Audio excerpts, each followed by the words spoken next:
Boa noite, senhor presidente, membros da mesa diretora, cada um dos nobres parlamentares presentes e cada uma das pessoas que estão conosco nessa sessão ordinária e todos aqueles que nos assistem pelos diversos meios de comunicação. Eu gostaria de iniciar meu pronunciamento, senhor presidente, e eu nem havia me preparado para falar acerca disso, mas a gente precisa alertar e advertir essa casa, vereador Zezinho do Caminhão, porque por inúmeras vezes, antes de encerrar a sessão, às vezes no meio da sessão, os vereadores pegam e vão embora. Considero isso uma falta de respeito, falo isso não apenas como parlamentar, mas como um cidadão friburguense, que se eu tivesse votado em alguém, eu esperava no mínimo que ele participasse ativamente, efetivamente, das sessões ordinárias. Infelizmente, não é isso que tem acontecido. Recentemente, a gente teve a sessão ordinária no distrito de Rio Grandina e tivemos uma quantidade significativa de vereadores faltantes. Vale lembrar que as sessões só acontecem às terças e quinta-feiras.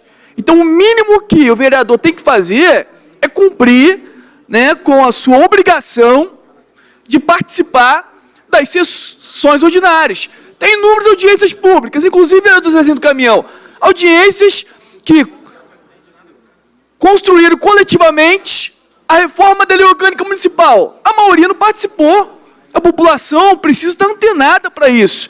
E aí, chegando o período eleitoral, os agentes políticos friburgueses começam a trazer para a nossa cidade inúmeras pessoas, dentre elas, pessoas que estão sendo investigadas pelo Ministério Público Federal por receber milhões e milhões de desvios de recursos públicos.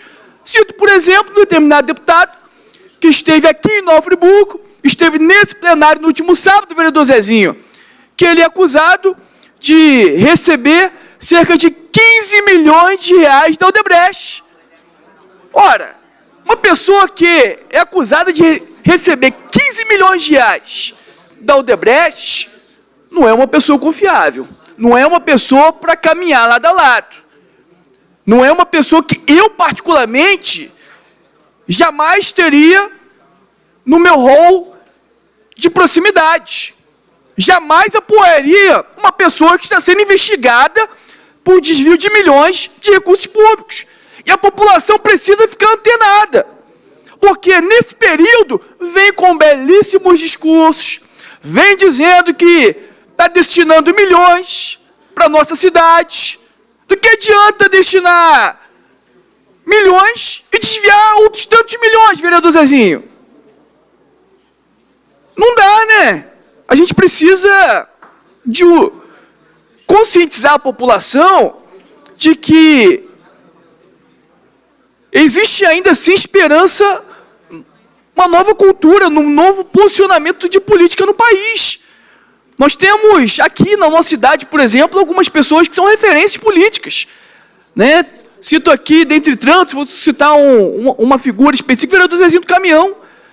E faço coro com o que o vereador Marcinho já disse nessa noite. Vereador Zezinho, você me representa pelos seus ideais, pela sua idoneidade, pelo seu caráter, pela sua história, por você ser ficha limpa, por você ter tamanha credibilidade na sociedade friburguense.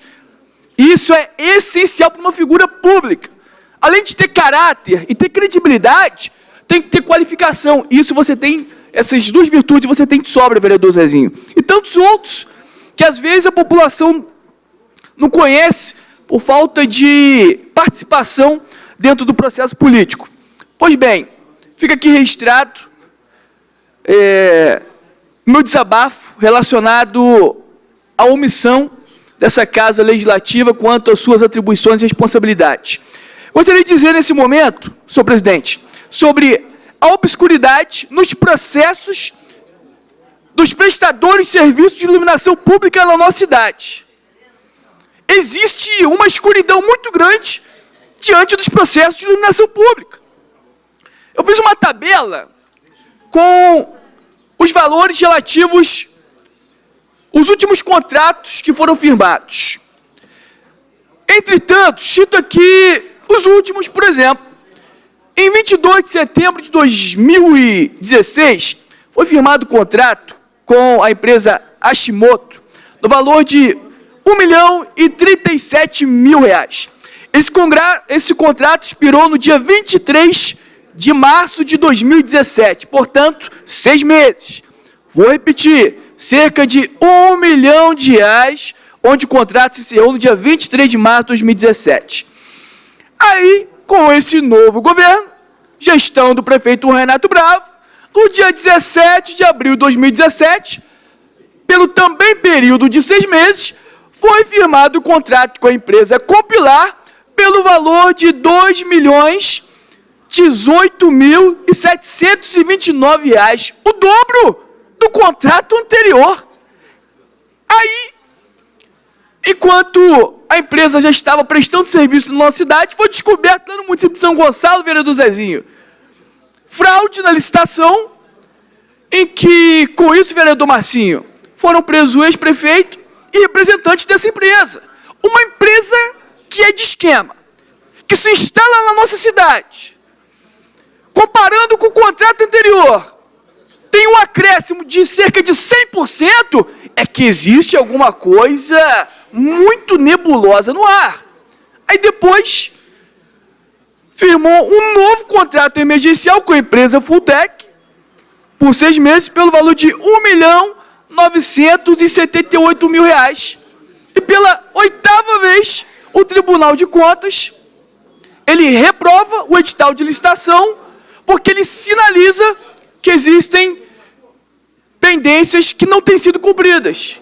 E que, eventualmente, o município pode, sim, estar fabricando o emergencial. Gente, é só analisar as despesas e contratos do município. É um emergencial em cima do outro. Não existe essa interrupção de emergencial. É algo impressionante, vereador Marcinho. Sempre existem manobras, sempre fazem articulações para que o processo licitatório seja abortado, para que, de modo intencional, faça o emergencial. E vale ressaltar que a gente ficou cerca de 8 meses sem a prestação de serviços de iluminação pública aqui na nossa cidade. Fiz um requerimento de informação e fiquei surpreso com algumas informações que eu recebi.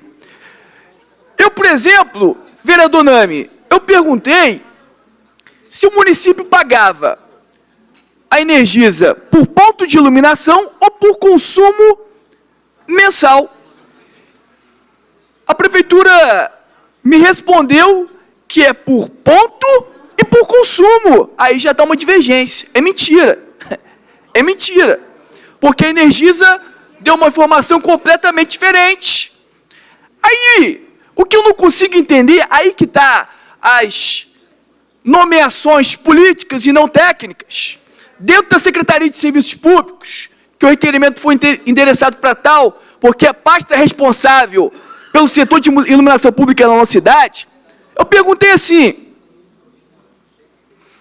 a cobrança de energia elétrica, mesmo nos casos em que as lâmpadas estão queimadas? Olha a pergunta que eu fiz, senhor presidente.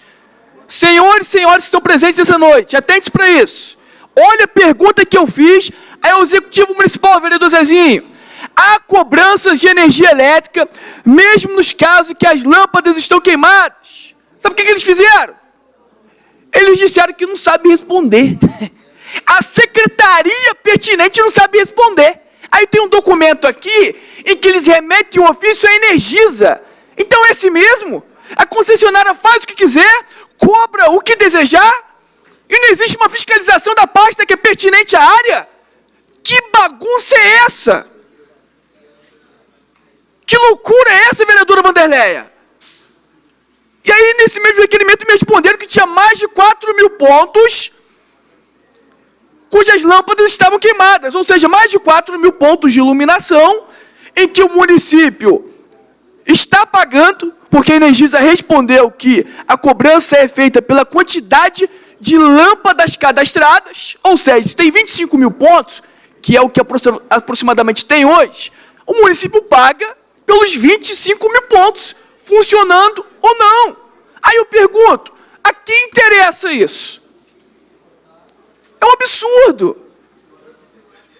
A prefeitura tem que obrigar a concessionária a se virar e colocar nos portos um medidor. Dá um jeito dela. Tem que pagar pelo consumo, não pela quantidade de pontos.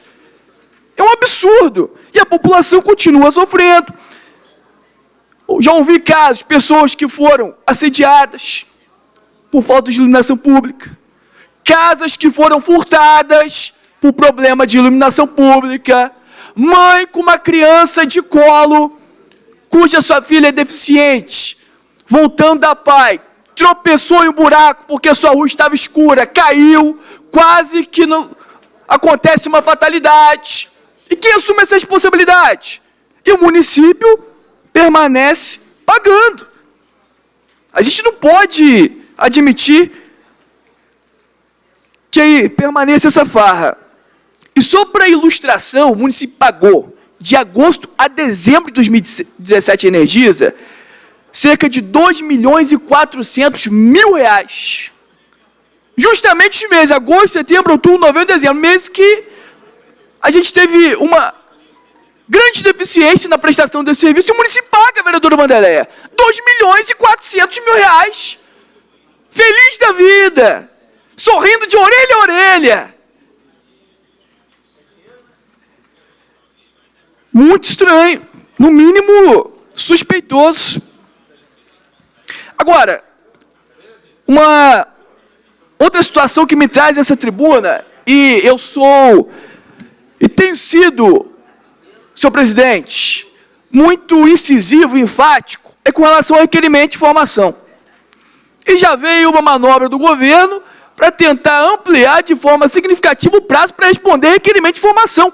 Pergunto mais uma vez, por que tem tanto medo de dar transparência? Por que tem medo de tornar público documentos que é de âmbito público? Não dá para compreender. Aí eu fiz um requerimento perguntando acerca das fiscalizações frente às concessionárias. Foi aprovado por esse plenário, foi enviado para o gabinete do prefeito no dia 27 de abril, ou seja, dentro do prazo da lei orgânica, teria até o dia 27 de maio para responder. Eles responderam parcialmente dentro do prazo e fez o pedido de dilação de prazo de 30 dias. Eu me lembro muito bem, senhor presidente, que no dia até elogiei. Falei, puxa, bacana, legal, respondeu parcialmente, fez um pedido de dilação de prazo de 30 dias. E aí a prefeitura foi oficiada pela Secretaria da Câmara no dia 30 de maio, dizendo que havia sido aprovado o pedido de dilação. Lembrando que é considerada a primeira data em que foi protocolizado o documento da prefeitura, ou seja, dia 27 de abril.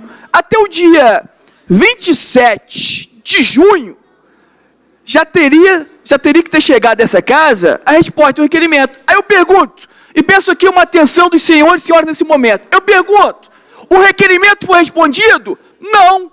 Aí quando a gente entra com o pedido de abertura de cassação do prefeito Renato Bravo, tem gente que fala, é jogada política, é promoção política. Não, eu quero cumprimento da lei. Cumprimento da lei, é o que eu quero. E se o vereador não está disposto a cumprir a lei, o que está fazendo aqui dentro? O que está fazendo aqui dentro? Se nós, como legisladores, precisamos dar exemplo, sermos os primeiros a cumprir a lei e fazer com que a mesma seja cumprida. Já vou deixar o aviso para o Executivo Municipal. Se não me responder esse requerimento o mais breve possível, eu vou protocolar nessa casa mais uma vez, vereador Isaac Demani, o pedido de abertura de cassação de mandato do prefeito. Porque não dá mais. Virou uma farra. Virou uma farra. Pensa que o Poder Legislativo é o quê? Eu estou sabendo que agora, recentemente, o Ministério Público Federal requereu um processo dentro de prazo de 24 horas. Pergunta se não respondeu. Pergunta se o processo não foi enviado. Aí vai fazer o que quiser com essa Câmara. Só porque boa parte dos vereadores tem comprometimento com o governo? Aí não. Aí não dá, né? Aí a população tem que ficar de olho. Aí a população tem que analisar individualmente quem é quem aqui dentro. Quais são as motivações das votações de cada um de nós? Está do lado da população ou não? Porque se perguntar aqui quem está do lado da população, é uma unanimidade. Todo mundo vai dizer que está do lado da população. Na hora de votar pela população. Aí assina emendas para alteração da proposta da reforma da lei orgânica para tirar direitos dos servidores públicos do nosso município. Tirar direitos. Mais do que isso, para intervir dessa Casa Legislativa, impedir com que nós façamos o nosso trabalho. Olha, gente, pelo amor de Deus, em que mundo nós estamos? Qual é o objetivo de estarmos nessa casa? Quais são as nossas intenções? Será que, de fato, vale a pena esses acordos? Trair a população? Trair os eleitores? E na contramão daquilo que anseia a população e os servidores públicos? Vamos colocar a mão na consciência. Vamos refletir. Vamos analisar. Poxa, não dá, né? Não dá para continuar dessa forma. Então, está aqui a minha deixa. Se não me responder, vou entrar com pedido de cassação e ponto final. Agora, quero ver quem vai argumentar juridicamente contra os argumentos que eu apresentarei, a base que eu apresentarei para esse pedido. E aí, dá para entender um pouco por que eles não querem responder esse requerimento. Porque eles não fazem a fiscalização como deveria. O prefeito, no dia 13 de março desse ano, através do Facebook, da página da prefeitura, momento que as pessoas estavam muito chateadas com a prestação do péssimo serviço de transporte coletivo na cidade, ele disse que ia criar uma comissão para avaliar a qualidade do serviço. Eu perguntei, quando foi criada essa comissão? Eu quero os documentos comprobatórios relativos à criação e às ações dessa comissão. Aí não me responderam. Para dizer que não responderam, disseram que o prefeito autorizou a criar essa comissão com integrantes da Secretaria de Governo, Secretaria de Ordem e Mobilidade Urbana, Secretaria de Serviços Públicos. Aí, algumas semanas depois, a gente tem uma reunião, uma audiência pública com representantes da Secretaria de Ordem e Mobilidade Urbana, junto com o secretário, e eu pergunto ao secretário, faço essa indagação ao secretário. Como é que está essa comissão de fiscalização para avaliar a qualidade do serviço prestado pela empresa FOL? Sabe o que ele me respondeu? Não sei. Desconheço essa informação. Opa, tem alguém mentindo nessa história. Tem alguém mentindo, né? Quem é o prefeito? É o secretário de Ordem e Mobilidade Urbana? Foi quem redigiu esse documento? Porque alguém está mentindo, porque as informações são desencontradas. E a população continua sofrendo. A população não aguenta mais promessas e promessas que não são cumpridas. A população não aguenta mais discursos que só ficam na teoria, simplesmente para ludibriar a população. A gente não pode compactuar e aceitar isso. Eu me lembro muito bem que o vereador, líder de governo, disse que visualizou notificações e até mesmo multas aplicadas à concessionária Águas de Nova Friburgo. E eu pedi e requeri tais documentos. Até hoje não recebi. Por que o vereador líder de governo teve acesso a esses documentos e eu não? Ou esses documentos não existem? Ou chegou a determinada hierarquia da prefeitura e esse documento foi arquivado? Fica essas perguntas no ar. Agora, o que não dá para entender é como que gostam de fazer marketing, como que gostam de fazer propaganda ilusória e mentirosa, principalmente da Secretaria de Saúde. Quem não conhece a realidade do Nova Friburgo, vereador Nazaré, assiste aqueles vídeos de marketing, parece que a gente vive no céu, que a gente vive os melhores momentos. Aí eu pergunto, por que até agora o secretário de saúde ou o representante